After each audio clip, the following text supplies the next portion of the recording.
think the first thing to do is to try to get this closed into the weather on the gable ends here. So I think the first order of business is to get subfloor in here. So I'm gonna get this floor tried and true. I think there's a few of these ceiling joists that are a little bit wonky, so I have to do a little bit of planing and stuff. But so I think the plan is to get this framed in here by the stairway as well, at least in this center section.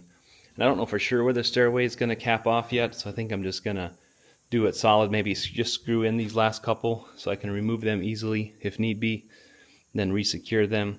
So I'm not going to worry about hangers for now. I'm just going to toenail them really good, I think, and then get this floor in here.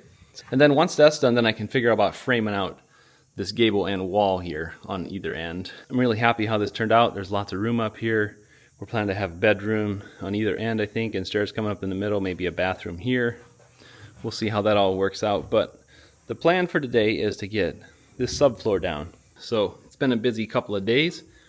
So we got subfloor down up here, meaning I got subfloor down. I guess I say we, but Prentice is gone. He helped me set the trusses and stuff and get the roof covered with the underlayment like we talked about. But so yeah, I got all the advantech down.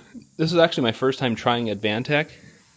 Normally I do 3/4 plywood, but they don't carry 3/4 plywood around here, and it's actually a lot more expensive at a spot that does carry it an hour away. So I decided to do advantech, and I'm pretty impressed. Stuff is easy to lay, it's nice and flat. It doesn't smell really, which is kind of my biggest concern with OSB really, usually. And also stiffness, of course, but this. Also, I found out you just can't get the same quality of plywood around here as you can out west, what I'm used to. Like this is 5/8 CDX here. It's made from yellow pine, I think. And it's heavy, and it's just different. A lot more voids and stuff, I feel like. So it's not the same as the fir and larch that I'm used to.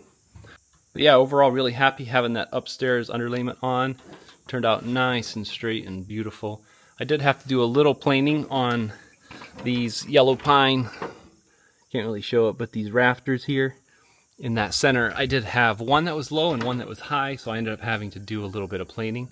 But now overall, can't really show it with the camera, but it turned out really nice and flat. So really happy how that turned out.